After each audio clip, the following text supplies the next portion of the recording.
नमस्कार साथियों, स्वागत है आप सभी का एक बार फिर से हमारे YouTube channel Dhampur study point में। आज की वीडियो में हम बात करेंगे संविधान का भाग 4, जिसको राज्य का नीति निर्देशक तत्व भी कहते हैं। और इसमें जो अनुच्छेद होते हैं वो होते हैं 36 से 51 तक। ठीक है दोस्तों। और इसके बाद में हम बात करेंगे 4 क की, जो भाग 4 क है, मौलिक कर्तव्य है, जो कि सरदार स्वर्ण सिंह समिति की सिफारिश पर जोड़े गए थे। उनकी भी चर्चा हम इसी वीडियो में करेंगे। तो दोस्तों चलते हैं अपनी वीडियो में। तो भाग 4 जो है राज्य का नीति निर्देशक तत्व, इसको के.टी. साहा ने एक संज्ञा दी है। के.टी. साहा ने क्या कहा है, इसे एक बैंक चेक कहा है। ठीक है दोस्तों, एक बैंक का चेक। और जो बी.एन. राव थे, उन्होंने कहा है मौलिक अधिकार की सेकंड जो कैटेगरी है वो मौलिक अधिकार की सेकंड कैटेगरी कहा है। ठीक है दोस्तों। और जो जी ऑस्टिन थे, गॉडविन ऑस्टिन, उन्होंने कहा है डीपीएसपी संविधान की आत्मा है।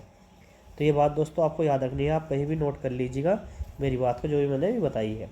ठीक है। और डॉक्टर भीमराव अम्बेडकर जी ने क्या कहा है, भीमराव अम्बेडकर जी ने कहा है कि लोक कल्याण, सामाजिक एवं आर्थिक लोकतंत्र है ये, जो राज्य के नीति निर्देशक तत्व है ये।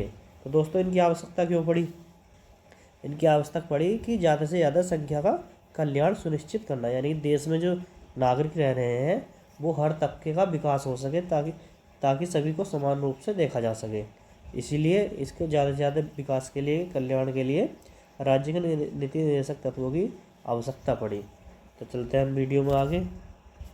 तो दोस्तों स्वामी विवेकानंद जी ने एक बात कही थी कि कभी यह मत कहना कि मैं यह नहीं कर सकता, ऐसा कभी नहीं हो सकता, क्योंकि तुम अनंत स्वरूप हो, तुम सर्वशक्तिमान हो। यानी कि जो मानव जाति है वो अनंत स्वरूप है, वह कुछ भी कर सकती है और वह सर्वशक्तिमान है, सबसे अधिक शक्तिमान भी है। तो दोस्तों कभी ये सोचना नहीं चाहिए कि मेरा इस चीज़ में सिलेक्शन नहीं होगा, उस चीज़ में सिलेक्शन नहीं होगा। अगर आप चाहो तो कुछ भी हो सकता है। ठीक है दोस्तों। तो चलते हैं डीपीएसपी पर। तो दोस्तों जो हमारे राज्य के नीति निर्देशक तत्व हैं, ये कहाँ से लिए गए हैं, ये लिए गए हैं आयरलैंड के संविधान से, तथा इनका उद्देश्य एक कल्याणकारी राज्य का निर्माण करना होता है। जैसे कि मैंने अभी बताया है कि इसकी आवश्यकता क्यों पड़ी थी, ज़्यादा से ज़्यादा संख्या का कल्याण कर सके। और कुछ ऐसे अनुच्छेद हैं जो कि डीपीएसपी के अंतर्गत नहीं आते, जो आर्टिकल है हमारे 36 से 51 तक इसके अंतर्गत नहीं आते, लेकिन डीपीएसपी की कैटेगरी में उनको रखा गया है। तो वे 3 ऐसे कौन से अनुच्छेद हैं, तो वो है भाग 16 का अनुच्छेद 335। ठीक है दोस्तों। जो भाग 16 का अनुच्छेद 335 है, जिसमें क्या कहा गया है, पदों पर अनुसूचित जाति एवं जनजाति जो एससी एसटी होते हैं, एससी और एसटी को आरक्षण राज्य का कर्तव्य है कि वह अपने राज्य में पदों पर एससी व एसटी के लोगों को आरक्षण दे। तो ये भी एक डीपीएसपी के रूप में ही है, लेकिन इसे जो है ना डीपीएसपी के भाग 4 में रखा नहीं गया है। ठीक है दोस्तों। तो आगे चलते हैं। तो जो इसमें नेक्स्ट आर्टिकल है वो है भाग 17 का अनुच्छेद 350 का क। राज्य का कर्तव्य है कि वह अपने राज्य के में प्रारंभिक शिक्षा स्थानीय भाषा में प्रदान करे, जो कि अभी एनईपी 2020 आई है, राष्ट्रीय शिक्षा नीति, नेशनल एजुकेशन पॉलिसी। तो इसमें भी यही जोर दिया गया है कि राज्य जो है ना अपनी जो प्रारंभिक शिक्षा है बच्चों की, उसको उसकी स्थानीय भाषा में ही प्रदान करे, ताकि उसे सब कुछ सही से समझ में आ जाए। क्योंकि अलग भाषा में अगर बच्चों को पढ़ाओगे तो उसे कुछ समझ में नहीं आएगा। तो नेक्स्ट आर्टिकल है अनुच्छेद 17 का 351। तो इसमें क्या कहा गया है, हिंदी भाषा का विकास करना भी राज्य का कर्तव्य है। जो कि हमारी भाषा है हिंदी, जिसको भाषा का दर्जा मिलना चाहिए लेकिन मिला नहीं है, तो उसे भी कहा गया है कि राज्य का कर्तव्य है कि हिंदी भाषा का विकास ज़्यादा से ज़्यादा करे। ठीक है दोस्तों। तो चलते हैं हम अपने आर्टिकल पर, जो 36 से 51 तक है डीपीएसपी, राज्य के नीति निर्देशक तत्व, उनकी चर्चा करते हैं। तो दोस्तों पहला आर्टिकल है अनुच्छेद 36। ठीक है। इसमें क्या दिया गया है, इसमें दिया गया है राज्य की परिभाषा। तो राज्य की परिभाषा मैंने पिछली वीडियो में मौलिक अधिकार में भी बताई थी, अनुच्छेद जो 12 था उसका, उसमें भी आप देख सकते हैं मेरी पिछली वीडियो जाकर। मौलिक अधिकार हम जो है दोस्तों पॉलिटिकोस एक टॉपिक वाइज लेकर चले हैं। पहले हमने संवैधानिक विकास पढ़ा, इसका संविधान का। और फिर हमने जो उसके आर्टिकल की प्रस्तावना पढ़ी है, फिर नागरिकता, मौलिक अधिकार, ऐसे ही हम उस भाग को लेकर चल रहे हैं। तो आप पिछली वीडियो भी जाकर देख सकते हैं ताकि आपको ये समझ में आ जाए। नेक्स्ट आर्टिकल है अनुच्छेद 37। नीति निर्देशक तत्वों को न्यायालय में चुनौती नहीं दी जा सकती तथा नीति निर्देशक तत्व पूरी तरह से राज्य पर निर्भर करते हैं। इसका मतलब ये है कि जैसे कि मौलिक अधिकार का अगर हनन होता है नागरिकों का, तो वह जो है ना डायरेक्ट हाई कोर्ट या सुप्रीम कोर्ट में जा सकता है। लेकिन अगर नीति निर्देशक तत्व राज्य आपको नहीं दे रहा है तो आप न्यायालय में नहीं जा सकते, आप उस पर कोई भी वाद नहीं उठा सकते, क्योंकि ये राज्य की इच्छाओं पर निर्भर करता है कि अगर राज्य सक्षम है तो वह आपको आपका कल्याण करने के लिए भी सक्षम है, उसके ऊपर कोई जिम्मेदारी नहीं है कि वह ऐसा करेगा ही, इसलिए यह न्यायालय में वाद योग्य नहीं है। नेक्स्ट आर्टिकल है हमारा अनुच्छेद 38। राज्य का कर्तव्य है कि वह लोगों के कल्याण के लिए सामाजिक, आर्थिक एवं राजनीतिक कल्याणकारी कार्यक्रम चलाए। राज्य को आय, सुविधाएं, अवसरों की असमानता को भी कम करना है। यानी कि इसमें क्या दिया गया है कि जो भी राज्य है वो यह सुनिश्चित करे कि जो वहाँ की जनता है उसका कल्याण हो सके। जैसे कि एक आवास विकास योजना चली है, प्रधानमंत्री आवास योजना, इंदिरा गांधी आवास योजना था जिसका पुराना नाम, और जैसे कि मनरेगा है, ये भी कल्याणकारी राज्य की एक प्रोग्राम है, इनकी तरफ से, गवर्नमेंट की तरफ से चलाए हुए। ठीक है दोस्तों, तो याद रखना है आपको। जैसे पोषण अभियान है और और भी हैं अदर्स, ये आप देख सकते हैं। ठीक है दोस्तों, तो चलते हैं अपने नेक्स्ट आर्टिकल पर। नेक्स्ट आर्टिकल है हमारा अनुच्छेद 39। यह राज्य के सामाजिक कर्तव्यों की व्याख्या करता है कि राज्य के जो है सामाजिक कर्तव्य क्या क्या है, जो कि निम्न प्रकार है। यह नागरिकों को पर्याप्त संसाधन उपलब्ध कराना है। यानी कि जो पहला कर्तव्य है नागरिकों को पर्याप्त संसाधन उपलब्ध कराना, जैसे कि यातायात के लिए रोडवेज बसें चलती हैं, यह भी राज्य के डीपीएसपी के अंतर्गत ही आता है। और अच्छे अच्छे सरकारी हॉस्पिटल हैं, सरकारी स्कूल हैं, और पानी की व्यवस्था, बिजली की व्यवस्था, ये सब पर्याप्त संसाधन के ही उदाहरण हैं। ठीक है दोस्तों, जो कि राज्य के द्वारा हमें दिए जाते हैं। नेक्स्ट है नागरिकों को सार्वजनिक संपत्ति एवं सुविधाएं प्राप्त करना। अब सार्वजनिक संपत्ति क्या है, जैसे रेलवे हो गया, और सरकारी स्कूल हो गए, सरकारी कॉलेज हो गए, और जी सरकारी हॉस्पिटल हो गए, ये सब सार्वजनिक संपत्ति है, और इससे मिलने वाली सुविधाएं भी सार्वजनिक हैं। तो दोस्तों इसका आप फ़ायदा भी उठाते हैं और राज्य देता भी है। जो राज्य सक्षम होता है वह उतनी सुविधाएं देता है। नेक्स्ट है पुरुष एवं महिलाओं को समान कार्य के लिए समान वेतन। तो दोस्तों पहले क्या होता था कि महिलाओं को कमज़ोर समझा जाता था, यानी कि जो काम पुरुष कर रहा है वही काम महिला कर रही है, तो महिलाओं को वेतन कम मिलता था और पुरुष को वेतन अधिक मिलता था। तो इसमें यह सुनिश्चित करना है कि एक समान कार्य के लिए पुरुषों एवं महिलाओं को समान वेतन की व्यवस्था की जाए। नेक्स्ट है नागरिकों के स्वास्थ्य की देखभाल जो करना, वो भी राज्य का कर्तव्य है। तो दोस्तों नागरिकों के स्वास्थ्य की देखभाल भी राज्य ही करेगा, ये उसका कर्तव्य है। बच्चों को खुशनुमा माहौल उपलब्ध कराना, यानी कि जो बच्चे हैं जो पैदा होते हैं तो उनको एक खुशनुमा माहौल मिल सके, ऐसा राज्य व्यवस्था करे, उनको टेंशन वाला माहौल ना हो, जिससे कि उनमें शारीरिक विकास और बौद्धिक विकास न हो सके। क्योंकि अगर माहौल ख़राब होगा, टेंशन वाला होगा, तो बच्चा अच्छे से विकास भी नहीं कर पाएगा। तो चलते हैं आगे की ओर। नेक्स्ट आर्टिकल है हमारा अनुच्छेद 40। प्रत्येक राज्य में एक पंचायती राज एवं इसके निकायों का गठन होना चाहिए। तो दोस्तों आप अपने गांव में भी देखते होंगे कि प्रधानी के चुनाव होते हैं, वो पंचायती राज का ही एक उदाहरण है, जो कि ग्राम पंचायत के अंतर्गत आता है। और इसके निकाय का गठन भी होना चाहिए। तो आपके गांव में प्रत्येक 5 साल में प्रधानी के चुनाव होते होंगे, और उसमें कुछ बीटीसी के चुनाव होते हैं, मेंबरी के चुनाव होते हैं, तो ये एक पूरा निकाय बन जाता है। ठीक है दोस्तों, आजकल क्या है, वे समितियों में चुनाव चल रहे हैं डेलीगेट के और चेयरमैन के, वो भी इसी का एक उदाहरण है। अनुच्छेद 41 नेक्स्ट आर्टिकल कार्य पाने का अधिकार, कि जो आपके राज्य की जनता है, राज्य को का भी यह कर्तव्य है कि उनको कार्य देने का अधिकार प्राप्त हो सके, कि उनको एक बेहतर कार्य की कहीं दूर तलाश करने जाना ना पड़े, उनको वहीं पर कार्य करने का मौका दिया जाए। जैसे कि मनरेगा चलाया है सरकार ने, प्रोग्राम चलाया है मनरेगा, जिसमें क्या होता है कि गांव के लोगों को अपने ही गांव में रोजगार की सुविधा उपलब्ध होती है। ठीक है दोस्तों, ये आपको याद रखना है। तो उसमें क्या होता है कि मनरेगा में अगर गांव से बाहर कार्य करने जाना है तो उसका जो किराया वगैरह वो सरकार उपलब्ध कराएगी, और उसकी जो वेतन है, उसकी जो दिहाड़ी है, वो भी बढ़ाकर दी जाएगी। ठीक है दोस्तों, नेक्स्ट आर्टिकल है अनुच्छेद 42। इसमें क्या है, कार्य को करने की न्याय संगत एवं मानवीय दशाएं देना भी राज्य का कर्तव्य है। महिलाओं के लिए प्रसूति सुविधाएं उपलब्ध कराना राज्य का कर्तव्य है। प्रसूति सुविधाएं का मतलब यह है कि कोई महिला प्रेग्नेंट है तो उसको घर पर ही बेहतर इलाज की सुविधा मिल पाए, या फिर एक अच्छे हॉस्पिटल की व्यवस्था हो जाए। उसको आने जाने के लिए एम्बुलेंस सेवा जो चलती है 102 नंबर की और 108 नंबर की, तो आजकल तो यूपी में 112 पर ही सब कुछ कर दिया है, तो ये देखना है आपको। ठीक है दोस्तों, आप इमरजेंसी में 112 डायल कर सकते हैं, उससे ही आपको एम्बुलेंस, पुलिस और अन्य सुविधाएं भी मिल जाएंगी। तो अनुच्छेद 42 में हो गया महिलाओं के लिए प्रसूति सुविधाएं उपलब्ध कराना। ठीक है दोस्तों, और कार्य को करने की न्याय संगत एवं मानवीय दशाएं देना, यानी कि कार्य कर रहा है जहाँ पर व्यक्ति, वहाँ पर एक अच्छा माहौल पैदा हो सके जिससे कि उसे कार्य करने में आसानी हो।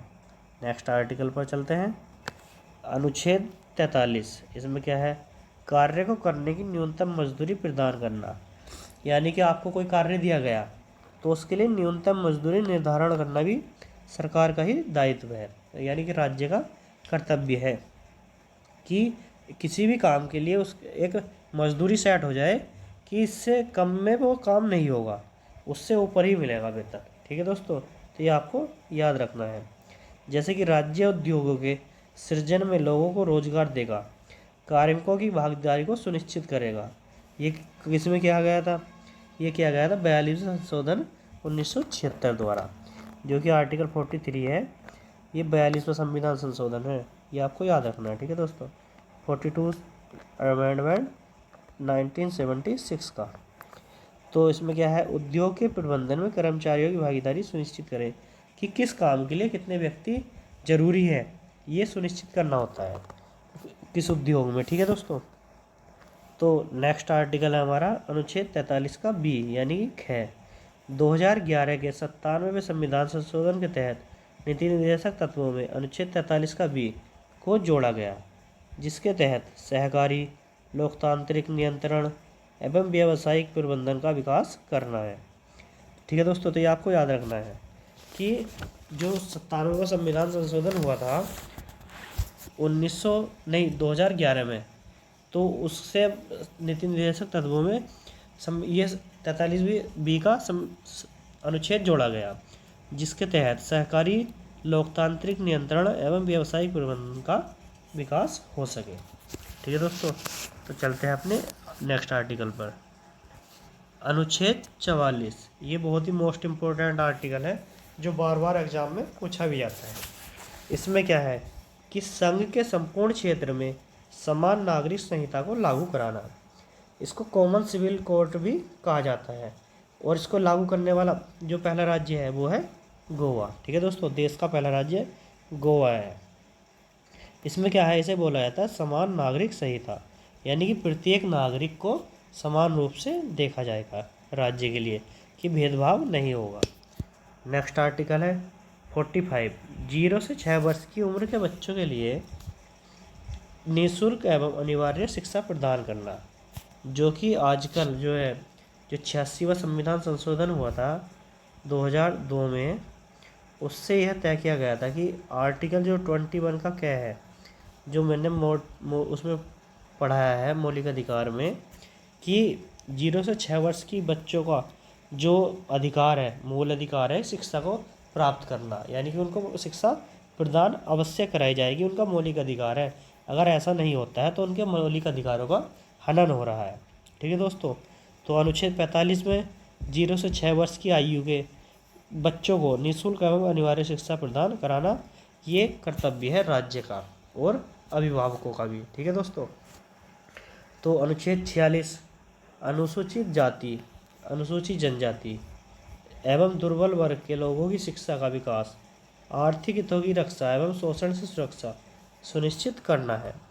यानी कि जो SC ST वर्ग के लोग होते हैं और OBC जो पिछड़ा वर्ग के लोग होते हैं, इनसे जो है जो आर्थिक हितों की रक्षा करनी है और इनके शोषण का सुरक्षा करनी है। जैसे कि पहले क्या होता था कि जो उच्च वर्ग के लोग होते थे, यानी कि हम तो मानते नहीं है कि उच्च वर्ग और निम्न वर्ग क्या है, लेकिन जो जो पहले मानते थे कि उच्च वर्ग के लोग निम्न वर्ग के लोगों को बंधुआ मजदूरी कराते थे, तो इससे जो है ना उसको छुटकारा मिला है।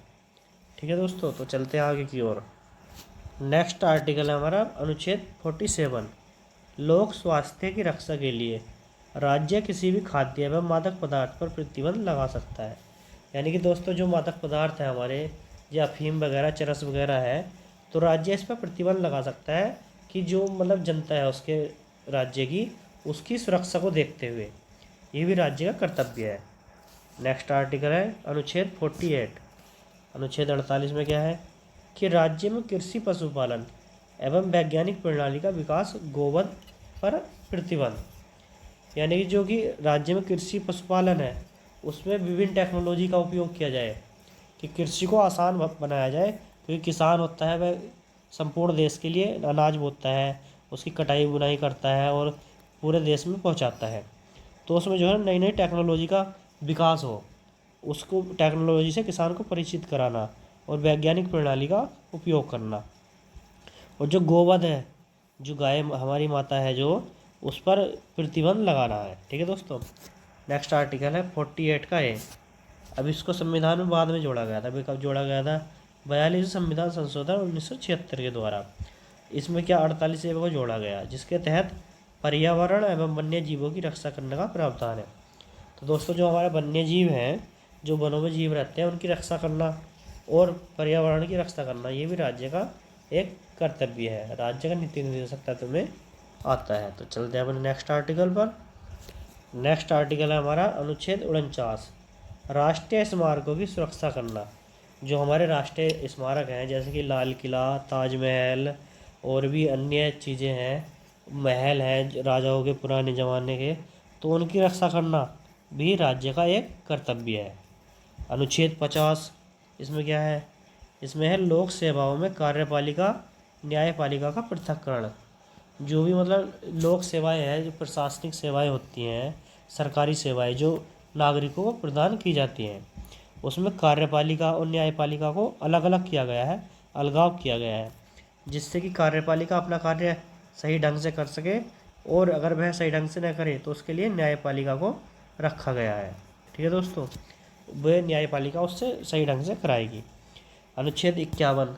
अनुच्छेद 51 में क्या है? इसमें है अंतर्राष्ट्रीय शांति, यानी कि आंतरिक, बाहरी एवं अंतर्राष्ट्रीय शांति को बनाए रखना राज्य का ही एक DPSP है। ठीक है दोस्तों, राज्य का कर्तव्य है कि वह राज्य में आंतरिक, बाहरी एवं अंतर्राष्ट्रीय शांति को बनाए रखे। तो दोस्तों DPSP जो हमारे यहीं तक थे। चलते हैं अगले भाग पर।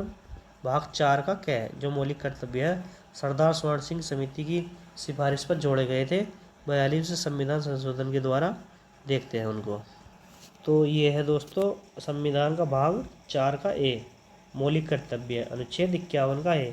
इसी में है 11 मौलिक कर्तव्य हैं।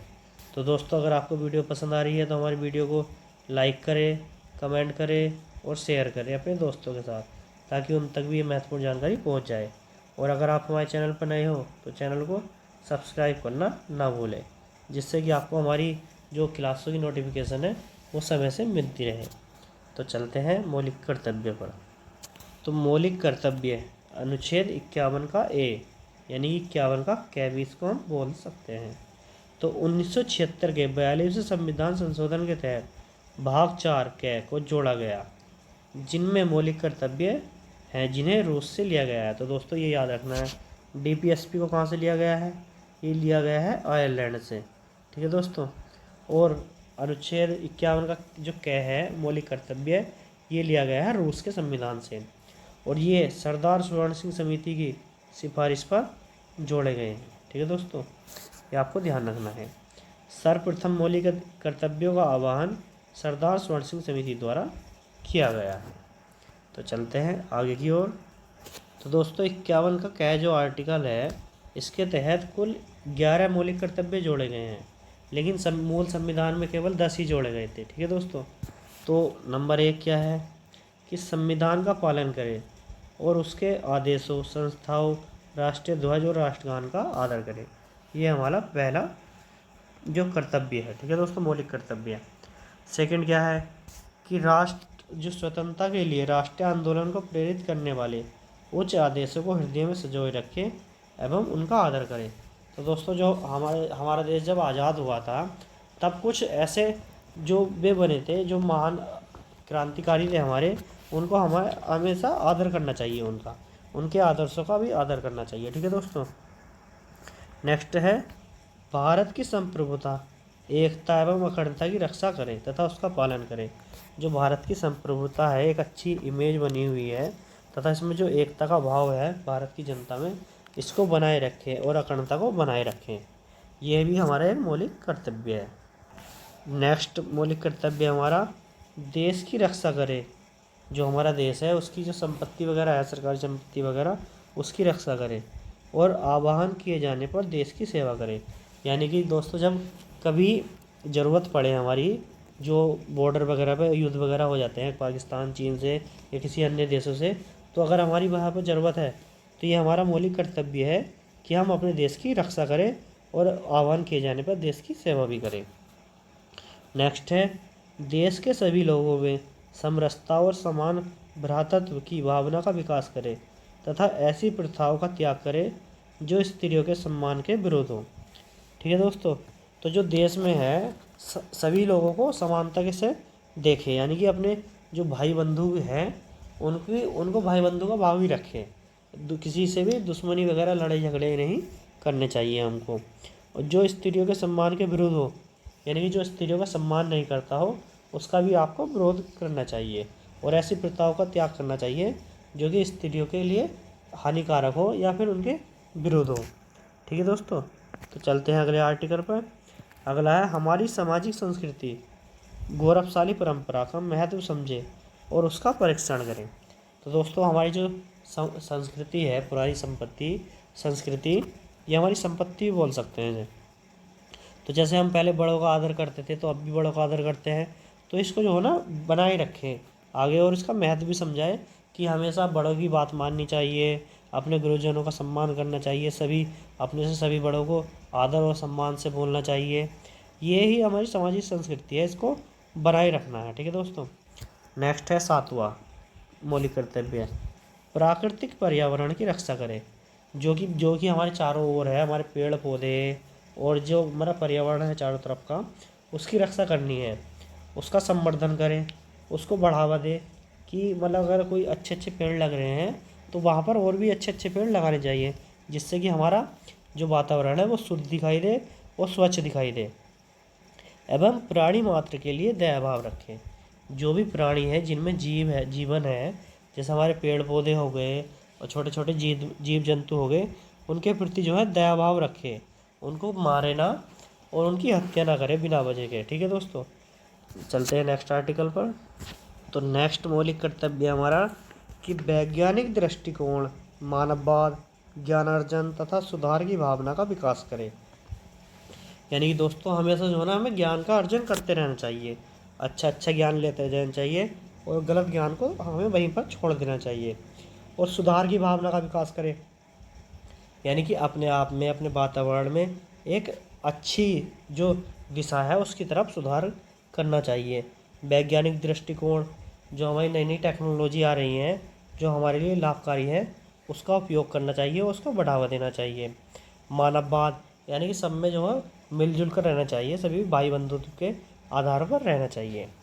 नेक्स्ट है सार्वजनिक संपत्ति को सुरक्षित रखें तथा हिंसा से दूर रहें।